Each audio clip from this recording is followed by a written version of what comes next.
Hello বন্ধুরা, আসসালামু আলাইকুম। কেমন আছেন সবাই? আজকের ভিডিওটা করার উদ্দেশ্য হলো বাইকের মাস্টার সার্ভিস নিয়ে আমার কিছু ধারণা আপনাদের শেয়ার করব আর কি।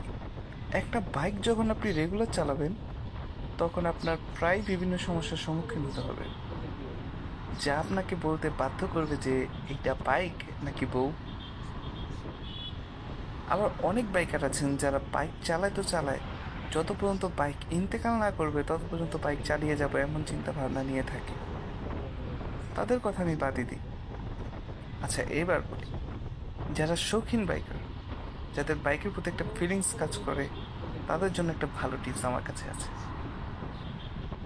বাইকের সব সমস্যা আসলে একবারে হয় না। ধরেন ছোট ছোট সমস্যা যখন আপনি ফেস করবেন, তখন সাথে সাথে সেটা সেরে ফেলার ট্রাই করবেন। যদি আপনি ছোট ছোট সমস্যা ফেস করেন আর সমাধান করে ফেলেন, তাহলে তো আপনার বাইকে কোনো সমস্যা থাকবে না। তো মাস্টার সার্ভিসের দরকার কি এখানে ভাই? আর আরেকটা কথা, মিস্ত্রি ভাইকে কখনো বলবেন না যে ভাই দেখেন তো বাইকে কি সমস্যা। এতে কি হবে?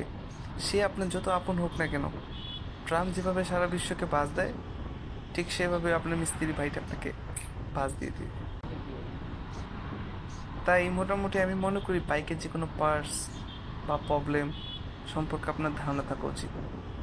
হ্যাঁ, আপনি চাইলে এটা করতে পারেন যে আপনার যদি কোনো সমস্যা ফেস করেন সেটা ইউটিউবে ভিডিও দেখে একটু জ্ঞান নিয়ে যেতে পারেন। হ্যাঁ, তাহলে হবে কি, মিস্ত্রি ভাই আপনাকে ঠকাতে পারবেন না। তাহলে কি হবে, আপনার সমস্যাটা আপনি নিজেই সমাধান করতে পারবেন।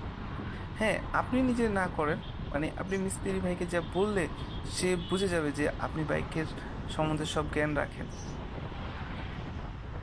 আর যদি বুঝে না বলতে পারেন, তাহলে ভাই মারা খাবেন। এ হচ্ছে আমার একটা টিপস, যেটা আপনারা যদি সবসময় অবলম্বন করেন তাহলে মনে করি আপনার বাইক এবং আপনি কখনো মারা খাবেন না। ভালো থাকবেন, সুস্থ থাকবেন। আসসালামু আলাইকুম।